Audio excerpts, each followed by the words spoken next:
আমারে মুসলমান ভাইয়েরা, এই জন্য আল্লাহ তাআলা বলেন ওয়াশিরুহুন্না বিল মারুফ।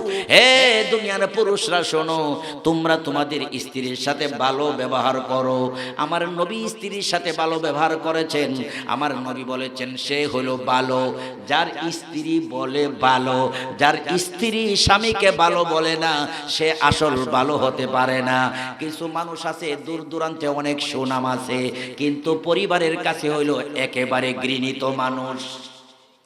কথা বলেন আছে না? কথা বলেন, ঘুমাই গেছেন আপনারা? জোরে বলেন, এমন মানুষ আছে না নাই? রাসূল বলেন আকমালুল মুমিনিনা ঈমানান আহসানুহুম খুলুকা।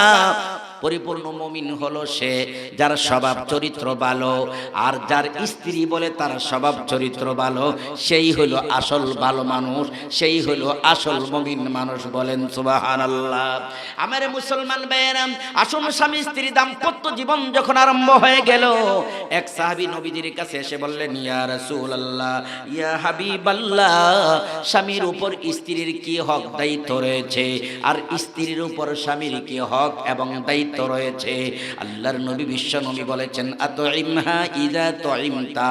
হে সাহাবী, তুমি শোনো, পুরুষের জন্য স্ত্রীর উপর হক এবং দায়িত্ব হলো এই, তুমি যখন খানা খাইবে তোমার স্ত্রীর জন্য খানার ব্যবস্থা করবে। তুমি যখন কাপড় চোপড় পরিধান করবে, তোমার স্ত্রীর খোঁজ খবর নিয়ে কাপড় চোপড় পরার ব্যবস্থা করবে। পুরুষেরা শোনো, বিনা কারণে তোমার স্ত্রীকে কষ্ট দিতে পারবে না, কারণ তোমার স্ত্রী তার মা বাবা আত্মীয় স্বজন সকলকে বাদ দিয়া একমাত্র তোমার দিকে তাকাইয়া সকলকে বাদ দিয়েছে। কথা বলেন ঠিক কিনা?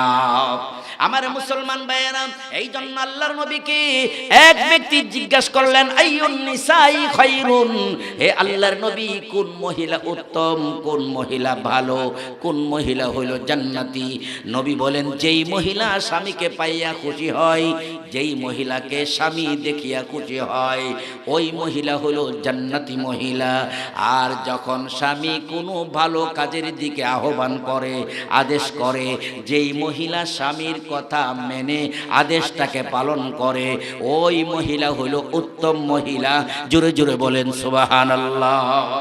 আল্লাহর নবী আরো সুন্দর করে বলেন আইয়ুমা ইমরাতিন মাতাত ওয়া যাওজুহা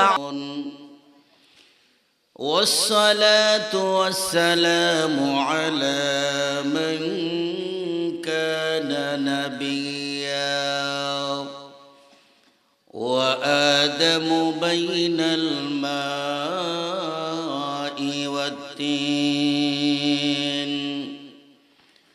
وعلى آله وأصحابه أجمعين. أما بعد فأعوذ بالله من الشيطان الرجيم. بسم الله الرحمن الرحيم. يا أيها الناس اتقوا ربكم الذي خلقكم من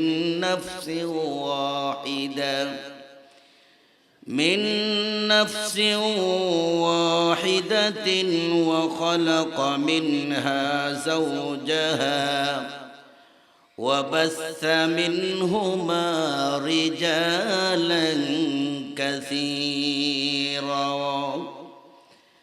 رجالا كثيرا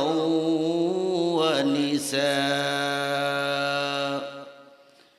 واتقوا الله الذي تساءلون به والأرحام إن الله كان عليكم رقيبا. بارك الله لنا ولكم في القرآن العظيم ونفعنا وإياكم بالآيات والذكر الحكيم. قال رسول الله صلى الله عليه وسلم النكاح سنتي فمن رغف عني فليس مني أو كما قال عليه الصلاة والسلام درود شريف পড়ি اللهم صل على محمد وعلى آل محمد كما صليت على إبراهيم وعلى آل إبراهيم إنك حميد مجيد اللهم بارك على محمد وعلى آل محمد كما باركت على إبراهيم وعلى آل إبراهيم إنك حميد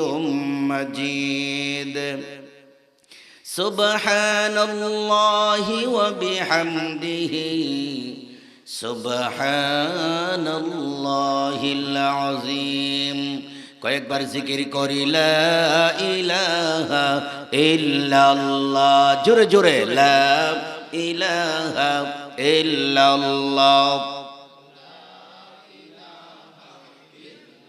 হায়াতের মালিক জয় আল্লাহ মৌতের মালিক সেই আল্লাহ লা ইলাহা ইল্লাল্লাহ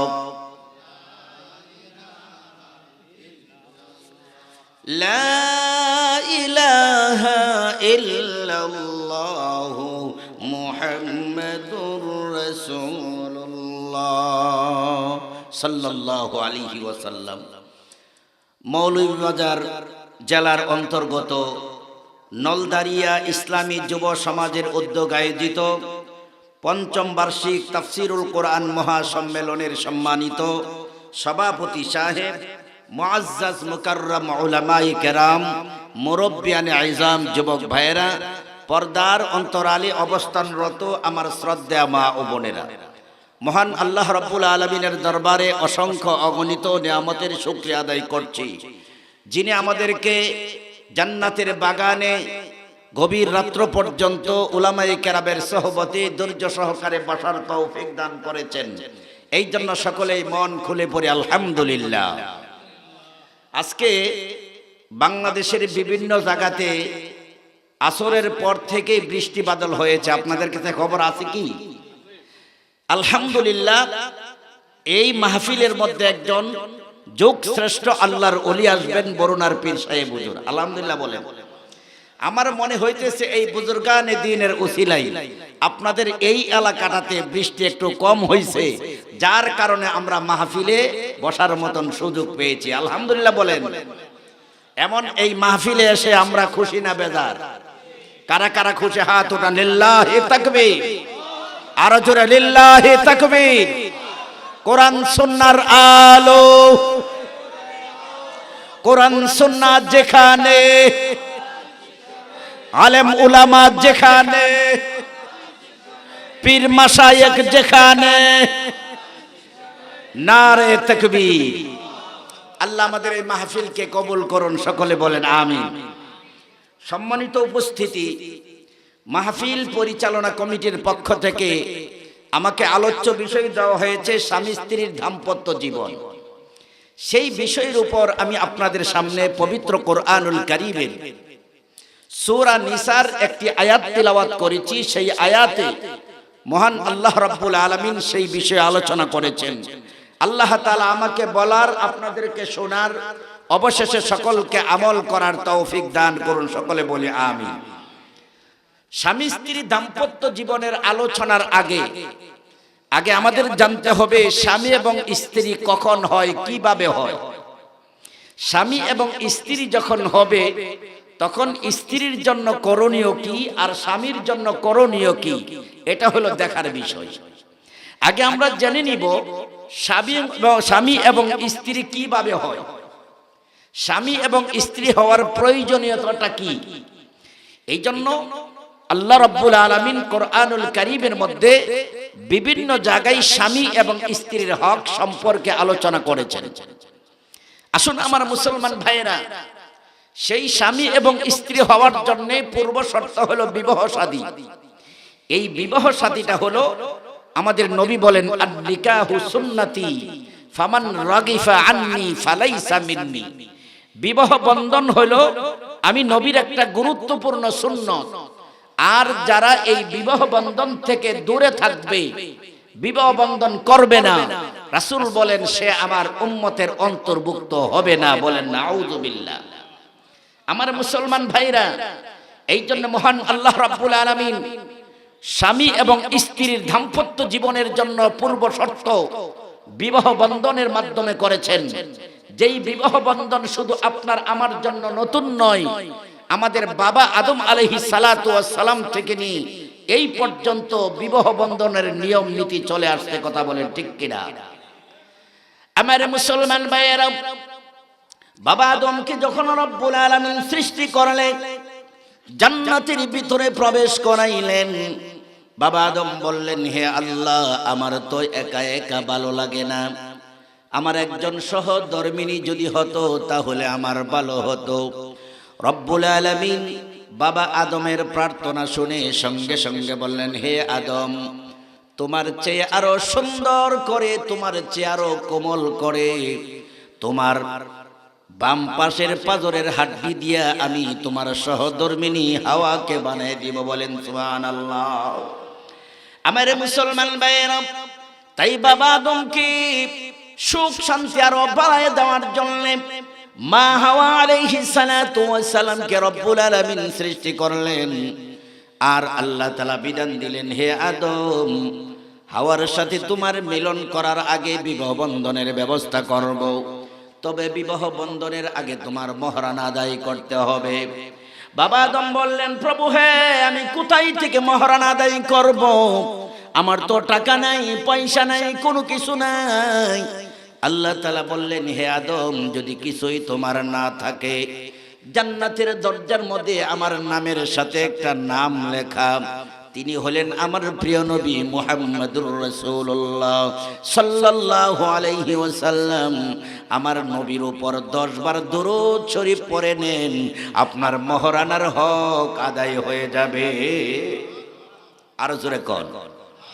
আমার মুসলমান ভাইয়েরা, এর দ্বারা বোঝা গেল বাবা আদমকে রব্বুল আলামিন জান্নাতের ভিতরে বিবাহ বন্ধনের ব্যবস্থা করেছেন। সেই বাবা আদম থেকে নিয়ে পর্যন্ত বিবাহ বন্ধনের রীতি নীতি চলে আসছে। সুতরাং বিবাহ বন্ধনের মাধ্যমে স্বামী এবং স্ত্রী হয়, আর স্বামী এবং স্ত্রীর মাধ্যমে যেই সন্তান হয়, ওই সন্তানটা হয় বৈধ সন্তান। আর বিবাহ বন্ধন ছাড়া যত সন্তান হয়, ওই সন্তানগুলি হয় অবৈধ সন্তান। কথা বলেন ঠিক কিনা? সারা বিশ্বের মধ্যে বহু মানুষ আছে অবৈধ সন্তানের প্রোডাকশন দিতেছেন। কঠিন হাসরের ময়দানে শয়তানগুলো আল্লাহর কাছে যায়, বলবে, আল্লাহ, আমার তো কোনো দোষ নাই, আমার মার গর্ভে আমি জন্মগ্রহণ করেছি, কিন্তু যার মাধ্যমে আমি ভূমিষ্ঠ হয়েছি সে তো আসলে আমার বৈধ পিতা নয়। আল্লাহ, আমার কোনো দোষ নাই, যারা অবৈধ কাজ করেছে তাদেরকে আপনি বিচার করেন। বলেন সুবহানাল্লাহ। আমার মুসলমান ভাইয়েরা, এই জন্য আল্লাহ রাব্বুল আলামিন বলেন, ইয়া আইয়ুহান নাসুত্তাকু রাব্বাকুমুল্লাযী খলাকাকুম মিন নাফসিন ওয়াহিদা। আল্লাহ রাব্বুল আলামিন বলেন, হে মানব জাতি, তোমরা তোমাদের প্রভুকে ভয় করো, যেই প্রভু একজন মানুষ থেকে তোমাদেরকে সৃষ্টি করেছেন। বলেন সুবহানাল্লাহ। আপনারা বলেন, একজন মানুষ বলতে কাকে বোঝানো হয়েছে? একজন মানুষ বলতে হযরতে আদম আলাইহিস সালাতু ওয়াস সালামকে বোঝানো হয়েছে। এরপরে আল্লাহ রাব্বুল আলামিন বলেন, ওয়া খালাকা মিনহা যাওজাহা ওয়া বাসসা মিনহুমা রিজালান কাসীরাও ওয়া নিসা। এরপরে আদম আলাইহিস সালাতু ওয়াস সালামের জন্য হাওয়া আলাইহিস সালাতু ওয়াস সালামকে আল্লাহ তাআলা সৃষ্টি করেছেন। অতঃপর আদম এবং হাওয়া এই দুইজনের দাম্পত্য জীবনের মাধ্যমে অনেক অনেক বেশি বেশি নারী এবং পুরুষদের প্রোডাকশনের জন্মের ব্যবস্থা করেছেন। বলেন কে? আরো জোরে বলেন কে? ও মুসলমান ভাইয়েরা আসুন, এর দ্বারা বোঝা গেল বাবা আদম থেকে যে আমরা সৃষ্টি হয়েছি, সূরা নিসার আয়াতের দ্বারা প্রমাণিত। সুতরাং আমাদের মাধ্যমেও যত সন্তান হবে, এই সন্তানগুলিরও পরিচয় কথা বলেন আছে না নাই? কিয়ামত পর্যন্ত যত মানুষ জন্মগ্রহণ করবে, পুরুষ হোক আর মহিলা হোক, সকলের আদি পিতা হলেন হযরতে আদম আলাইহিস সালাম, সকলের আদি মাতা হলেন হযরতে হাওয়া আলাইহিস সালাতু ওয়াস সালাম। এই দুইজন যদি দুনিয়াতে না আসতো, আজকে সারা পৃথিবীতে কোটি কোটি মানুষের জন্ম হতো না। আওয়াজ করে বলেন ঠিক ঠিক না? আমার মুসলমান ভাইয়েরা, তাই বাবা আদম যেহেতু দাম্পত্য জীবন করেছেন বিবাহ বন্ধনের মাধ্যমে, সুতরাং আমরাও বিবাহ বন্ধন করব, বিবাহ শাদী করব। আর এই বিবাহ শাদী হইল নবীজির একটা সুন্নাত। অন্য হাদিস শরীফের মধ্যে আল্লাহর নবী বলেন, আন-নিকাহু নিসফুল ঈমান, বিবাহ বন্ধন হলো ঈমানের অর্ধেক। যেই যুবক যেই যুবতী বিবাহ শাদী করলো, তার ঈমানটা পরিপূর্ণ হলো। যে বিবাহ শাদী পরিপূর্ণ করলো না, সে কোনোদিন কামিল মুমিন হতে পারে না। আমার মুসলমান ভাইরা, এই জন্য আল্লাহর নবী বিশ্ব নবী সারা পৃথিবীর যুবকদেরকে ডাক দিয়ে বলেছেন, ইয়া মাশারাশ শাবাব মান ইসতাতা মিনকুমুল বাআতা ফালইয়াতাযাওয়াজ ফাইন্নাহু আগাদ্দু লিল বাসারি ওয়া আহসানু লিল ফারাজ। আল্লাহর নবী সারা পৃথিবীর যুবকদেরকে ডাক দিয়ে বললেন, হে যুবকেরা দলেরা শোনো, তোমাদের মধ্যে যাদের সাধ্য এবং সামর্থ্য আছে, তারা যেন তাড়াতাড়ি করে বিবাহ করে নেই। ওরে মুসলমান, আল্লাহর নবী বলেন, ফাইন্নাহু আগাদ্দু লিল বাসার, বিবাহ শাদীর মাধ্যমে পুরুষ এবং মহিলাদের দৃষ্টি নিচের দিকে আসে, অর্থাৎ চোখের দ্বারা অন্য নারীর দিকে তাকায় না, চোখের দ্বারা অন্য পুরুষের দিকে তাকায় না। তাই নবী বলেন, বিবাহ শাদীর দ্বারা তার দৃষ্টিটা অবনতি হয়, অন্য পর পুরুষ আর পর নারীর দিকে দৃষ্টি পড়ে না। এরপরে নবী বলেন, ওয়া আহসানু লিল ফারাজ, এবং লজ্জাস্থানটাকে পবিত্র করা হয়। বলেন সুবহানাল্লাহ। আমার মুসলমান ভাইয়েরা, এই জন্য আল্লাহ নবী বিশ্ব নবী বলেন, একজন যুবক এবং একজন যুবতী বিবাহ বন্ধনের আগে যখন কোনো পর পুরুষের দিকে তাকায়, আল্লাহ রাসূল বলেন এই দৃষ্টিটা হইল শয়তানের তীরের চেয়ে আরো বেশি। যেই মুসলমান পুরুষ পর নারীকে দেখে আর যেই মহিলা পর পুরুষকে দেখে, তারা হয় দায়ুস, তারা চোখের গুনাহ করে, চোখের জিনা করে। আমার মুসলমান ভাইয়েরা, এই জন্য আল্লাহ রাব্বুল আলামিন বলেছেন, লা তাকরাবুস সালাহ লা তাকরাবুজ জিনা। হে মুমিন মুসলমানরা, তোমরা নেশা অবস্থায় নামাজের কাছে যাও না, আর তোমরা জিনার কাছেও যাও না। জিনা বলতে কি শুধুমাত্র নির্লজ্জা স্থান দিয়ে জিনা করা, এটার নাম জিনা নয়। চোখের জিনা আছে, কানের জিনা আছে, হাতের জিনা আছে। কোন পুরুষ যদি পরনারীর দিকে কুদৃষ্টিতে তাকায়, তাহলে সে চোখের জিনা করলো। কোন পুরুষ যদি পরনারীর দিকে হাত দিয়ে স্পর্শ করে, সে হাতের জিনা করলো। কোন পুরুষ বা নারী যদি গুপ্ত অঙ্গ দিয়ে জিনা করে, তাহলে সে প্র্যাকটিক্যাল গুনাহ করলো। এই জন্য আল্লাহ তাআলা বলেছেন, ইয়া আইয়ুহাল্লাযীনা আমানু লা তাকরাবুজ জিনা। হে মুমিনগণ, তোমরা জিনার কাছেও যাও না। যেখানে তাকাইলে জিনা হওয়ার সম্ভাবনা আছে, যেখানে ধরলে জিনা হওয়ার সম্ভাবনা আছে, যেখানে যাইলে অপকর্ম করার সম্ভাবনা আছে, ওই জায়গা থেকে তোমরা বিরত থাকো। আপনারা বলেন এই কথাটি জোরে বলেন কার? আমার মুসলমান ভাইয়েরা, এই জন্য কোন যুবক বা যুবতী যখন পরপুরুষ এবং পরনারীকে সর্বপ্রথম চক্ষু দিয়া দেখে, তার চোখের মধ্যে সর্বপ্রথম লোভ লেগে যায়। ছেলেটা মনে করে মেয়েটাকে যদি আমি পাইতাম তাহলে আমার জীবন সুখ এবং শান্তিময় হইতো। মেয়েটাও মনে করে যদি আমি এই ছেলেটাকে পাইতাম আমার জীবন সুখ এবং শান্তিময় হইতো।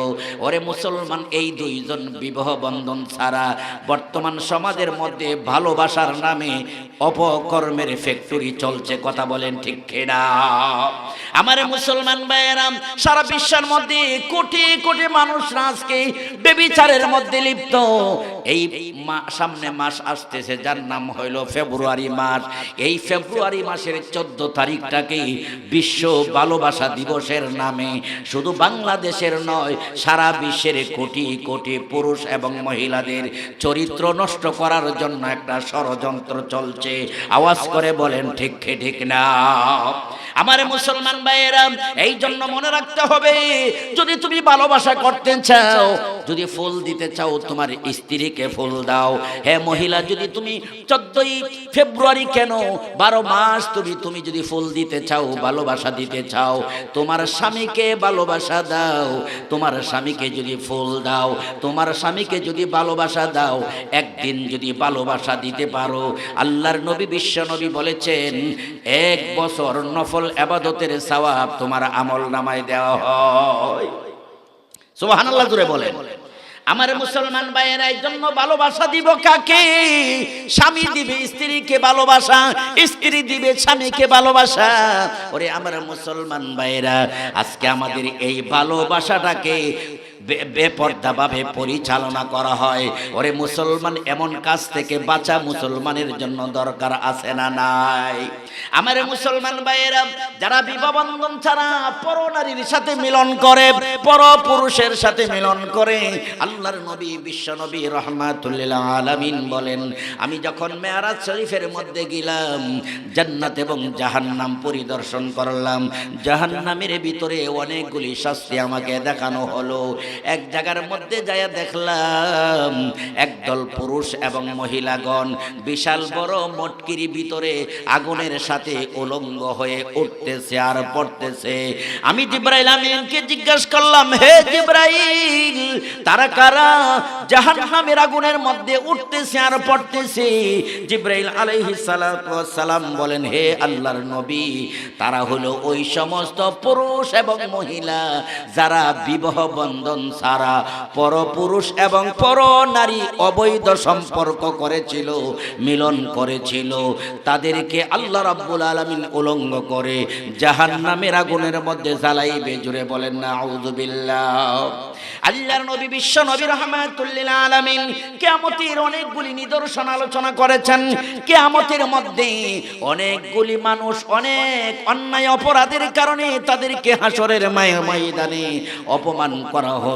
তন্মধ্যে একদল পুরুষ এবং মহিলা, তাদের লজ্জাস্থান থেকে দুর্গন্ধ এমন বের হবে, হাসরবাসীগণ নাকের মধ্যে কাপড় ধরার জন্য চেষ্টা করবে, নাকের মধ্যে হাত ধরে বন্ধ করার জন্য চেষ্টা করবে। সাহাবায়ে কেরাম বললেন, ইয়া রাসূলুল্লাহ, কোন সকল পুরুষ এবং মহিলাদের গুপ্তাঙ্গ দিয়া এমন দুর্গন্ধ বের হবে? নবী বলেন, যারা বিবাহ শাদী ছাড়া অবৈধ সম্পর্ক করেছিল, জিনা অপকর্ম করেছিল, ওই সমস্ত নারী পুরুষদের গুপ্তাঙ্গ দিয়ে হাসরের ময়দানে দুর্গন্ধ বের হবে। জুড়ে জুড়ে বলেন না আউযুবিল্লাহ। আমার মুসলমান ভাইয়েরা, আসুন, এই জন্য দাম্পত্য জীবনের জন্য পূর্ব শর্ত হলো বিবাহ বন্ধন। তাই আল্লাহর নবী বিশ্ব নবী বলেছেন, বিবাহ বন্ধনের মাধ্যমে চোখের দৃষ্টি অবনত হয় এবং তার লজ্জাস্থানটাকে পবিত্র করা হয়। যদি অপাত্রের মধ্যে ব্যবহার করা হয়, তার লজ্জাস্থানটা এরকম ভাবে নাপাক হয়ে যায়। আল্লাহর নবী বিশ্ব নবী বলেন, মাইয়াজমাল্লি মা বাইনাল লিহিয়াইহি ওয়া মা বাইনা রিজলাইহি আজমাল্লাহুল জান্নাহ। নবী বলেন, আমার যেই উম্মত দুই ঠোঁটের মধ্যস্থল জিহ্বাটাকে অবৈধ কথা বলা থেকে, অবৈধ বস্তু খাওয়া থেকে হেফাজত করবে এবং দুই উরুর মধ্যস্থল লজ্জাস্থানটাকে জিনা বেবিচার কাজ থেকে বাঁচিয়ে রাখবে, নবী বলেন, আমি তার জন্য জান্নাতের জিম্মাদার হইলাম। সুবহানাল্লাহ জোরে বলেন। আমার মুসলমান ভাইয়েরা, এখন কথা হলো আমরা যেই বিবাহ শাদী করব কেমন পাত্রী আমাদের দরকার আর কেমন পাত্র আমাদের দরকার। আজকে তো আমরা বিবাহ শাদী করতে গেলে যাই দেখি এক নম্বর মেয়েটা সুন্দরী কিনা, সুন্দরীর পিছনে এখন জগৎ পাগল, কথা বলেন ঠিক কিনা? আগের মুরব্বীরা বলতো নদীর জল গোলাও ভালো, জাতের মেয়ে কালো ভালো, কথা বলেন ঠিক কিনা? বংশধরে মানুষ দেখি বিবাহ বন্ধনের ব্যবস্থা আগে হতো। আল্লাহর নবী বিশ্ব নবী বলেন চারটা জিনিস দেখে তোমরা পাত্রী নির্বাচন করো, তোমরা বউ নির্বাচন করবে চারটা গুণ দেখে। এক নাম্বার মেয়েটা সুন্দরী কিনা, দুই নাম্বার মেয়েটার বংশ ভালো কিনা, তিন নাম্বার হলো মেয়েটার বাবার সম্পত্তি আছে কিনা, চার নাম্বার হলো ওই মেয়েটা এবং পরিবারের মধ্যে দিন এবং ধর্মের নিয়ম কানুন আছে কিনা। নবী বলেন যেই মেয়ের ভিতরে সৌন্দর্যতা নাই, যেই মেয়ের মধ্যে বংশধারিত্ব নাই, আর যেই মেয়ের বাপ মার সম্পদ নাই কিন্তু তার মধ্যে দিনদার আছে, রাসূল বলেন ফাজবার বিজাতিদ দ্বীন, তুমি তিনটা জিনিসকে বাদ দিয়া দিনকে প্রাধান্য দিয়া বিয়ে শাদী করো, তাহলে তোমার এই সংসারের মধ্যে দাম্পত্য জীবনের মধ্যে হবে সুখ এবং শান্তিময়। জোরে জোরে বলেন সুবহানাল্লাহ। আমার মুসলমান ভাইয়েরা, কিন্তু মই মুরব্বিদের কথা এখন আমরা শুনতে রাজি না, বাবাও জানে না, মাও জানে না। ছাত্র জীবনের মধ্যে ভালোবাসা করে একজন আরেকজনের সাথে প্রেম আলাপ করতে করতে চুক্তিবদ্ধ হয়ে গেছে, এমনকি বর্তমানে গোপনীয়ভাবে কাজী অফিসের মধ্যে যায় বিবাহ শাদী করে নেয়। বাবাও জানে না, মাও জানে না। বিদেশে যাওয়ার পরে 2 বছর পরে কয় আম্মা আমি অমুক মেয়েকে চয়েস করেছি, ভালোবেসেছি, যদি আমাকে বিবাহ না করাও তাহলে আমি আত্মহত্যা করব। মেয়েরাও এই কথা বলে, ছেলেরাও এই কথা বলে, কিন্তু দেখা যায় 2 পরিবারের মধ্যে অ্যাডজাস্ট হয় না, কথা বলেন ঠিক কিনা? আমার মুসলমান ভাইয়েরা, এই জন্য আল্লাহর নবী বলেন সৌন্দর্য দেখবা, ধন সম্পদ দেখবা, বংশ ভালো কিনা দেখবা, কিন্তু তিনটাই যদি না থাকে, ওই পরিবারের মধ্যে যদি দিন ধর্ম থাকে, নামাজি হয়, পর্দানিশী হয়, তাহলে তুমি দিনটাকে প্রাধান্য দাও। এমন ভাবে দিনকে প্রাধান্য দিয়ে যদি আমাদের বিবাহ শাদীটা হয়, ওই বিবাহের মধ্যে হবে দাম্পত্য জীবনের মধ্যে হবে সুখ আর শান্তি। জোরে জোরে বলেন সুবহানাল্লাহ। আমার মুসলমান ভাইয়েরা, এই জন্য আল্লাহর নবী বিশ্ব নবী রাহমাতুল লিল আলামিন বলেন কোন বিবাহ হইল বরকতময়, কোন বিবাহ হইল বরকতময়। আল্লাহর নবী বলেন যেই বিবাহের মধ্যে খরচ হয় কম, ব্যয় হয় কম, ওই বিবাহটা হইল বরকতময় বিবাহ। আজকে আমাদের সমাজের মধ্যে বরকত হয় না কেন? বিবাহ শাদীর মধ্যে অপচয় হয় বেশি, কথা বলেন ঠিক কিনা? কেমন অপচয় হয়? বিবাহ শাদীর পূর্বে ডেকোরেশন করা হয়, 1 লক্ষ টাকার ডেকোরেশন করা হয়, 50,000 টাকার ডেকোরেশন করা হয়, গায়ে হলুদের অনুষ্ঠান করা হয়, ভিডিও কনসার্ট করা হয়। ওরে মুসলমান নারী এবং পুরুষদেরকে, যুবক যুবতীদেরকে একত্রিত করে বিভিন্ন গায়ে হলুদের অনুষ্ঠান করা হয়, হাজার হাজার লক্ষ লক্ষ টাকা খরচ করা হয়, যার কারণে বিবাহ শাদীর মধ্যে অপচয় হয়। আল্লাহ তাআলা কোরআনে বলেন ইন্নাল মুবাজ্জিরিনা কানু ইখওয়ানাশ শায়াতিন, যারা অপচয় করে তারা হলো শয়তানের ভাই। সুতরাং যারা বিবাহ শাদীর মধ্যে বাজি ফুটাইয়া, অযথা বেশি বেশি ঘেট বানাইয়া, কাঁচা ফুল এনে অধিক পরিমাণ খরচ করে, নবী বলেন ওই বিবাহটা কোনোদিন বরকতময় বিবাহ হতে পারে। আরো জোরে বলেন পারে। 2 নম্বর অপচয় হয় আমাদের সমাজের মধ্যে বিবাহ বন্ধনের আগে মহারানা ধার্য করা হয়। নবী বলেন সেই পরিমাণ মহারানা ধার্য করো যেই পরিমাণ মহারানা আদায় করার মতন সামর্থ্য স্বামীর আছে, কিন্তু ছেলেটার উপযুক্ত এমন ছেলের, যেই ছেলের 2 লক্ষ টাকা মহারানা আদায় করতে পারবে, জনগণ মিলে 10 লক্ষ টাকা মহারানা সাব্যস্ত করে। এর দ্বারা বোঝা গেল ছেলেটার উপর জুলুম করা হলো। আওয়াজ করে বলেন ঠিক ঠিক না? ও মুসলমান, কেহ বলে মহারানাটা হলো একটা কলা পাতা। না না, আপনার বাড়ি হলো মৌলভী বাজার, আমার বাড়ি হলো ব্রাহ্মণবাড়িয়া। আমি আপনার কাছ থেকে যদি 100 টাকা হাওলাত নেই, আমার উপর যেমন কর্তব্য আপনার ঋণ পরিশোধ করা, তদ্রূপ মহারানা যত দারিদ্র করা হয়, স্বামীর উপর কর্তব্য হলো তার স্ত্রীর মহারানা আদায় করা। আল্লাহর নবী বিশ্ব নবী বলেন, হাসরের ময়দানে মহিলারা স্বামীর বিরুদ্ধে যায় মামলা করবে। ওগো আল্লাহ, আমি তো আমার স্বামীর কাছে পাওনা আছি। আল্লাহ তাআলা বলবেন, কি পাওনা আছো? তখন স্ত্রী বলবে, আমার স্বামীর মহারানা ছিল 10 লক্ষ টাকা, 2 লক্ষ টাকার মাল দিয়েছে, আর 8 লক্ষ টাকা বাকি রয়েছে। তখন স্বামীর নেকের অংশ থেকে কেটে কেটে স্ত্রীকে দিয়া এরপরে স্ত্রী স্বামীর মহারানা আদায় করে ক্ষান্ত হবে। ওরে মৌলভী বাজারের মুসলমান ভাইয়েরা, এমন মহারানা দারিদ্র করবেন না যেই পরিমাণ মহারানা ছেলের পক্ষে আদায় করা সম্ভব নয়। ইনশাআল্লাহ রাজি আছেন?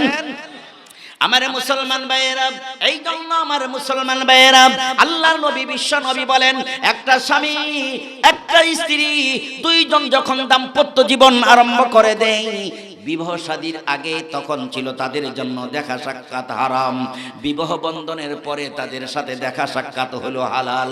এই বিবাহ শাদীর জন্য শরীয়তের নিয়ম রয়েছে, 2 জন সাক্ষী থাকতে হবে। কথা বলেন ঠিক কিনা?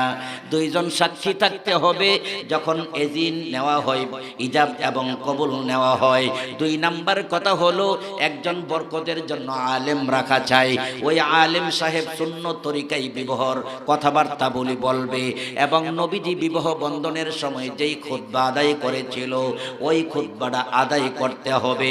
আমার মুসলমান ভাইরা, এই সুন্নত তরিকায় যদি বিবাহ বন্ধন হয়, এই বিবাহটা হবে আল্লাহর নবীর সুন্নত। জোরে বলেন সুবহানাল্লাহ। আমার মুসলমান ভাইরা, এই জন্য নবী বলেন, যখন কোনো একটা ছেলের সাথে মেয়েটার বিবাহ বন্ধন হয়ে যায়, তখন ছেলের উপর কয়েকটা কর্তব্য আল্লাহ তাআলা কোরআনে কারীমের মধ্যে বলেন, ওয়াশিরুহুন্না বিল মারুফ। হে পুরুষেরা শোনো, তুমি তোমার স্ত্রীর সাথে ভালো ব্যবহার করো, স্ত্রীর সাথে কোনোদিন দুর্ব্যবহার করবে না। আমাদের সমাজের মধ্যে এমন কিছু পুরুষ আছে, নেশা করে, বিভিন্নভাবে অপচয় করে, স্ত্রীকে প্রতি বছরে 12 বার ফিটুনি দেয়, আর কয় তোর বাবা আমেরিকা থাকে, লন্ডন থাকে, 5,000 টাকা নিয়ে আয়, 10,000 টাকা নিয়ে আয়। যদি না দেয়, স্ত্রীকে মারধর করে এমন পুরুষ, কথা বলেন আছে না নাই? আল্লাহর নবী বলেছেন, যুবক, যখন তুমি বিবাহ বন্ধন করেছো, তখন এই মেয়েটার দায়িত্ব তোমার উপর অর্পণ করা হয়েছে। তোমার উপর হক এবং দায়িত্ব হলো এই মেয়েটার সাথে ভালো ব্যবহার করা, আর এই মেয়েটার ভরণ পোষণ দেওয়া। এটা হলো তোমার উপর কর্তব্য।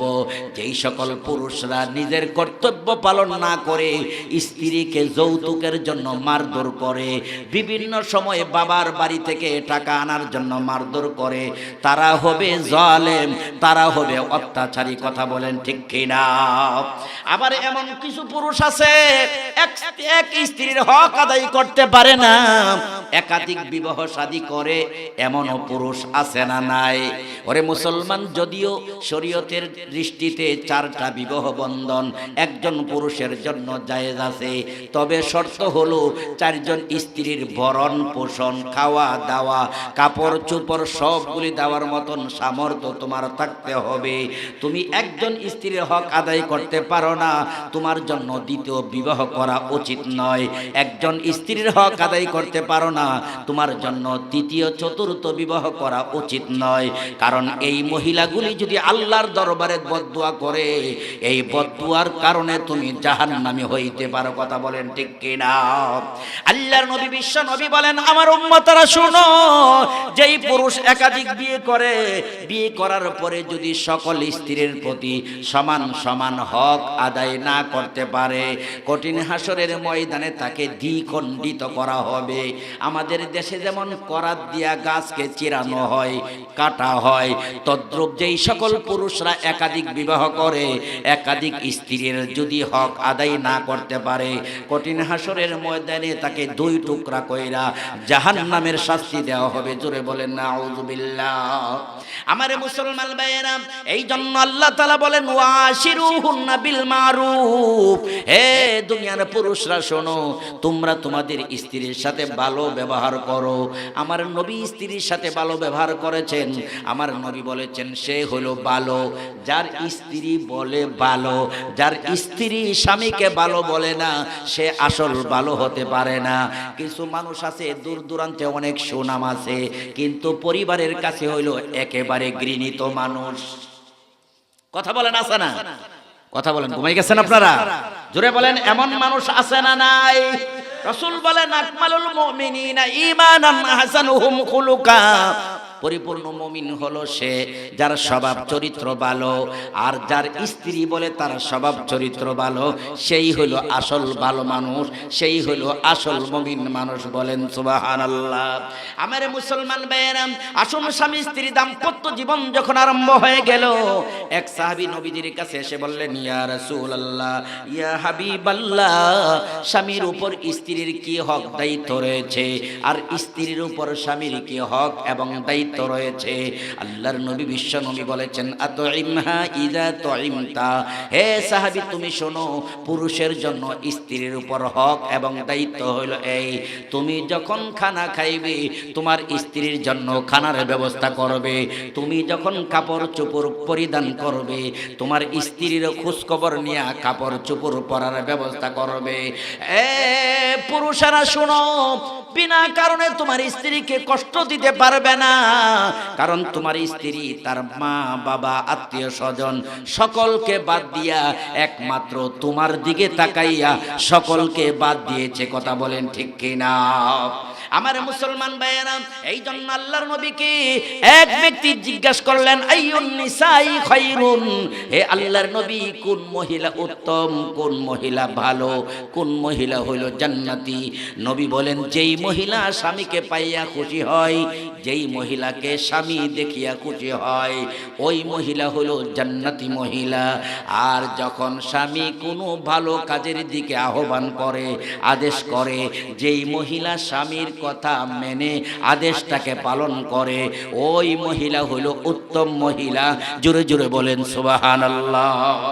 আল্লাহর নবী আরো সুন্দর করে বলেন আইয়ুমা ইমরাতিন মাতাত ওয়া যাওজুহা আনহা রাদিন দাখালাতিল জান্নাহ। নবী বলেন যেই মহিলা মারা যায় আর ওই মহিলার প্রতি যদি তার স্বামী খুশি থাকে, স্বামী সন্তুষ্ট থাকে, আমার স্ত্রীটা বড় ভালো ছিল, আমার স্ত্রীরা বড় নেককার পরহেজগার ছিল, আমার নবী বলেন ওই মহিলাটা হলো জান্নাতি মহিলা। জোরে জোরে বলেন সুবহানাল্লাহ। আমার মুসলমান ভাইয়েরা, তাই আল্লাহর নবী বিশ্ব নবী বলেন মহিলার মধ্যে কোন মহিলা অতি উত্তম? নবী বলেন আদ-দুনিয়া কুল্লুহা মাতা ওয়া খায়রু মাতা'id দুনিয়া আল মারআতুস সালিহা। দুনিয়ার মধ্যে যা কিছু আছে সব কিছু হলো সম্পদ। জমিন যেমন সম্পদ, দোকান হলো সম্পদ, ক্ষেত খামার হলো সম্পদ, বিভিন্ন চাকরি বাকরি হলো সম্পদ। নবী বলেন সকলের চেয়ে উত্তম সম্পদ হলো একজন নেককার রমণী। বলেন সুবহানাল্লাহ। যার বাড়ি আছে, ঘর আছে, দোকান আছে, টাকা আছে, পয়সা আছে, কিন্তু ঘরের বেগম ভালো না, ঘরের মধ্যে যাইলে বেগম স্বামীকে গালিগালাজ করে, স্বামীকে অশান্তি দেয়, স্বামীর কথা পালন করে না, এর চেয়ে কষ্ট দুনিয়ার মধ্যে আর দ্বিতীয় কোনো হইতে পারে না। কথা বলেন, কথা বলেন ঠিক কিনা? আর একজন মহিলার জন্য সারা দুনিয়ায় যদি সে কষ্ট পায়, আর তার স্বামীটা যদি তাকে আদর যত্ন করে, স্নেহ করে, এমন স্বামীর চেয়ে ভালো আর কোনো লোক হতে পারে না। কথা বলেন ঠিক কিনা? আমারে মুসলমান ভাইয়েরা আসুন, এই জন্য যার স্বামী ভালো ওই মহিলার ভাগ্য ভালো, যেই স্ত্রী ভালো ওই মহিলার স্বামী বড় ভালো। আল্লাহর নবী বিশ্ব নবী বলেছেন, আরবাউ মান উতিয়াহুন্না ফাকাদ উতিয়া খায়রাদ দুনিয়া ওয়াল আখিরা, লিসানুন যাকিরুন ওয়া কলবুন শাকিরুন ওয়া বাদানুন আলাল বালাই সাবিরুন ওয়া যাওজাতুন লা তাবগিহি খাওনান ফি নাফসিহা ওয়ালা ফি মালিহি। আল্লাহর নবী বলেছেন, যাকে চারটা জিনিস দেওয়া হয়েছে তাকে দুনিয়া এবং আখেরাতের অজস্র কল্যাণ দেওয়া হয়েছে। অর্থাৎ যেই ব্যক্তি চারটা বস্তু পেয়েছে, দুনিয়া এবং আখেরাতের সকল কল্যাণ পেয়েছে। এক নাম্বার হলো লিসানুন যাকিরুন, যে এমন একটা জিহ্বা পেয়েছে যেই জিহ্বা দিয়ে আল্লাহর জিকির করতে পারে। জোরে জোরে বলেন সুবহানাল্লাহ। এ মুসলমান, কুকুরের তো জিহ্বা আছে, ছাগলেরও জিহ্বা আছে, পশু পাখিরও জিহ্বা আছে, আর মানুষেরও জিহ্বা আছে। রাসূল বলেন, যে জিহ্বা দিয়ে আল্লাহর জিকির করতে পারে ওই লোকটা হলো বড় ভাগ্যবান। যেই লোকটা জিকির করতে করতে জিহ্বাটাকে সব সময় তরতাজা রাখে আর বলে সুবহানাল্লাহ ওয়ালহামদুলিল্লাহ লা ইলাহা ইল্লাল্লাহ, বলেন সুবহানাল্লাহ ওয়ালহামদুলিল্লাহ লা ইলাহা ইল্লাল্লাহ। নবী বলেন, যেই মুসলমান চলতে ফিরতে শুইতে ঘুমাইতে সর্বাবস্থায় আল্লাহর জিকির করে ওই মুসলমান হাসতে হাসতে আল্লাহর জান্নাতে যাবে। জোরে জোরে বলেন সুবহানাল্লাহ। ওরে মুসলমান, অনেক মানুষ আছে আল্লাহর নাম সারা দিনও একবার নেয় না, সুবহানাল্লাহ একবার বলে না। যেই মুসলমান সুবহানাল্লাহ একবার বলল তার আমলনামায় কি লেখা হলো? নবী বলেন সুবহানাল্লাহ তামলাউল মিজান। কেহ যদি একবার সুবহানাল্লাহর জিকির করে মিজানের পাল্লাটা, নেকের পাল্লাটা নেকের দ্বারা ভরপুর করে তার জন্য দেওয়া হয়। জোরে বলে বলেন সুবহানাল্লাহ। মুসলমান, যারা জিকির করে তারা হলো বড় ভাগ্যবান, যারা জিকির করে না তারা হলো বড় ক্ষতিগ্রস্ত। নবী বলেন, জান্নাতবাসীরা কোনো কিছুর জন্য আফসোস করবে না, সকল মুমিনগণ জান্নাতে যাবে। জান্নাতে যাওয়ার পরে শুধু একটা জিনিসের জন্য আফসোস করবে, আল্লাহ দুনিয়াতে যেই সময়টা জিকির ছাড়া কাটিয়েছিলাম, আড্ডাখানার মধ্যে কাটিয়েছিলাম, গল্প গুজারির মধ্যে কাটিয়েছিলাম, ওই সময়ে যদি আমি তোমার জিকির করতাম, সলিমউদ্দিনের চেহারাটা উজ্জ্বল হয়ে গেছে, মতির মেম্বর পাইছে, আমিও তো তার মতন সুন্দর চেহারা পাইতাম এবং মতির মেম্বর পাইতাম। জোরে বলেন সুবহানাল্লাহ। আমার মুসলমান ভাইয়েরা, দুই নম্বর আল্লাহর নবী বলেন ওয়া কলবুন শাকিরুন, এমন একটা মন যে পেয়েছে খায়া না খায়া, পায়া না পায়া, কম বেশি পাইয়া আল্লাহর প্রতি কৃতজ্ঞ, বলেছে আলহামদুলিল্লাহ। সুবহানাল্লাহ বলেন। আজকে ডাল ভাত খাইলাম, বলছে আলহামদুলিল্লাহ। আজকে বড় মাছ দিয়া খাইলাম, বলছে আলহামদুলিল্লাহ। আজকে 100 টাকা আমদানি হয়েছে, বলছে আলহামদুলিল্লাহ। রাসূল বলেন যে এমন কৃতজ্ঞ মন যে পেয়েছে সে দুনিয়া এবং আখিরাতের সকল কল্যাণ পেয়েছে। 3 নাম্বার ওয়া বাদানুন আলাল বালাই সাবিরুন, এমন একটা শরীর যে পেয়েছে এই শরীরের মধ্যে যত রোগ বিমার বালা মুসিবত আসছে, আসার পরে সে ধৈর্য ধারণ করতে পারছে। এমন ধৈর্যশীল মানুষ দুনিয়া এবং আখিরাতের কল্যাণ পেয়েছে। কারণ আল্লাহর নবী বলেছেন, রোগ বিমারের দ্বারা নিজের গুনাহগুলি আল্লাহ তাআলা ক্ষমা করে দেন। সুবহানাল্লাহ। যেই মুসলমানের রোগ আছে বুঝতে হবে তার জীবনে যদি কোনো গুনাহ হয়ে থাকে এই গুনাহগুলিকে মাফ করার জন্য একটা ওসিলা দিয়েছে। আর কাফের মুশরিকদেরকে যদি রোগ দেওয়া হয় তাকে তওবা করার জন্য সুযোগ দেওয়া হয়। জোরে জোরে বলেন আল্লাহু আকবার। 4 নাম্বার হলো আল্লাহর নবী বলেন ওয়া যাওজাতুন লা তাবগিহি খাওনান ফি নাফসিহা ওয়ালা মালিহি। আল্লাহর নবী বলেন, যেই পুরুষ এমন একজন স্ত্রী পেয়েছে যেই স্ত্রী তার নিজের সতীত্বটাকে হেফাজত করে, এই মহিলার গায়ে পর পুরুষের হাত লাগতে দেয় না, অন্য পুরুষের হাত স্পর্শ করতে দেয় না, এবং স্বামীর মালকে হেফাজত করে, স্বামীর মালকে নষ্ট করে না। নবী বলেন এমন একজন স্ত্রী যে পেয়েছে দুনিয়া এবং আখিরাতের সকল কল্যাণ পেয়েছে। সুবহানাল্লাহ। আমার মুসলমান ভাইরা, এখানে বহু লোক রয়েছেন, এই চারটা কথা যে রাসূল বলেছেন, এই চারটা কথার মধ্যে গুরুত্বপূর্ণ বিষয় হলো যেই পুরুষ এমন একজন স্ত্রী পেয়েছে যেই স্ত্রী সতীত্ব রক্ষা করে, আর যেই পুরুষের স্ত্রী সতীত্ব রক্ষা করে না, পর পুরুষের সাথে সময় দেই, এই পুরুষের মনে একটা মুহূর্তের মধ্যে শান্তি নাই। কথা কোন ঠিক কিনা? আর যেই স্ত্রী স্বামীর ধন সম্পদ লুণ্ঠন করে, বেহুদা ভাবে অপচয় করে, এই স্বামীর মনের মধ্যে কোনো কি নাই, শান্তি নাই। এই জন্য আমার মুসলমান ভাইরা, এই দেশের মধ্যে আমাদের জন্য নয়, সারা বিশ্বের মানুষের জন্য সবচেয়ে বড় শান্তির ঠিকানা হলো একজন স্ত্রী। জুড়ে বলেন সুবহানাল্লাহ। আল্লাহর নবী বিশ্ব নবী বলেছেন, শোনো, আল মারআতু সালিহাতুন খায়রুম মিন আলফি রাজুলিন মিন গায়রি আমালিন সালিহ। নবী বলেন একজন নেককার পরহেজগার আল্লাহওয়ালা মহিলা হাজার বেআমল পুরুষের চেয়ে উত্তম। জোরে জোরে বলেন সুবহানাল্লাহ। কারণ এই জগতের মধ্যে যত নবী রাসূল আউলিয়াগণ দুনিয়ার মধ্যে এসেছেন, মহিলাদের মাধ্যমে এসেছেন। মহিলাদের মর্যাদা আল্লাহর কাছে সবার চেয়ে বেশি। জোরে জোরে বলেন সুবহানাল্লাহ। আমার মুসলমান ভাইয়েরা, এই জন্য দাম্পত্য জীবন স্বামী স্ত্রীর মাধ্যমে আরম্ভ হয়।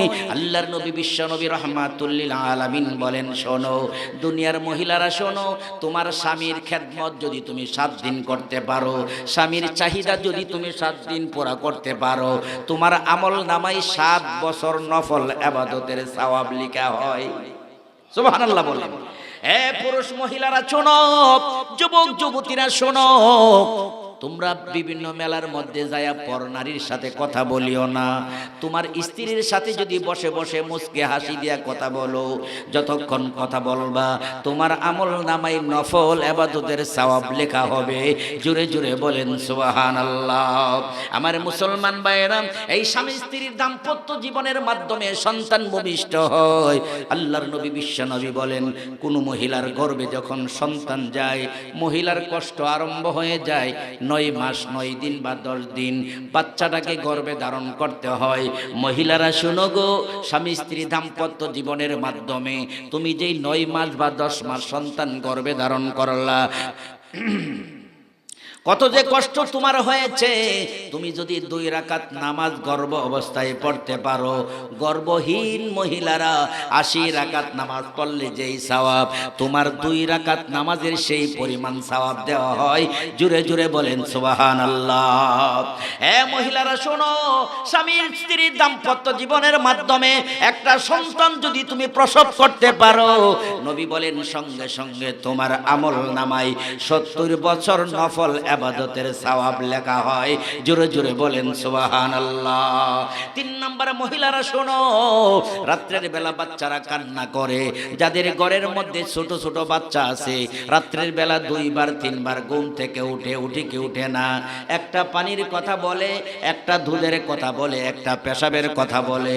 সাইদ আহমদ পালনপুরি লেখেন, দুনিয়ার মহিলারা শোনো, প্রতি রাত্রে যে 1 ঘন্টা 2 ঘন্টা তোমার ঘুমের ব্যাঘাত হয়েছে, ঘুমের ডিস্টার্ব হয়েছে, প্রতি রাত্রে তোমার আমল নামায় 20টি গোলাম আজাদ করার সওয়াব লেখা হয়। এ দুনিয়ার মহিলারা শোনো, স্বামী স্ত্রী দাম্পত্য জীবনের মাধ্যমে যেই বাচ্চা প্রসবের সময় রক্তগুলি বের হয়, পুরুষরা যুদ্ধের ময়দানে জিহাদ করতে করতে যেই রক্তগুলি বের করে দেয়, তাদের রক্তের যেমন মর্যাদা, তোমার রক্তের সমপরিমাণ মর্যাদা আল্লাহ তাআলা দান করবেন। জোরে জোরে বলেন সুবহানাল্লাহ। হে মা বোনেরা শোনো, স্বামীর বাড়ির মধ্যে এসে কিছু না কিছু কাজকর্ম করা লাগে কি লাগে না? ওরে মুসলমান মা বোনেরা শোনো, সাইদ আহমদ পালনপুরি রহমাতুল্লাহ লেখেন, কোন মহিলা যদি স্বামীর বাড়ির সকালবেলা ঘুম থেকে উঠে ঠান্ডা ঝাড়ু দেই, বিসমিল্লাহির রহমানির রহিম বলে উঠানটা ঝাড়ু দেই, আর মাঝে মাঝে লা ইলাহা ইল্লাল্লাহ পড়ে মহিলার আমল নামায় খানায়ে কাবা ঝাড়ু দেওয়ার সওয়াব লেখা হয়। জোরে জোরে বলেন সুবহানাল্লাহ। আল্লাহর নবী বলেন, দুনিয়ার মহিলারা শুনো, তোমার স্বামী আলহামদু সূরা জানে না, তোমার স্বামী উযুর ফরজ জানে না, গোসলের ফরজ জানে না।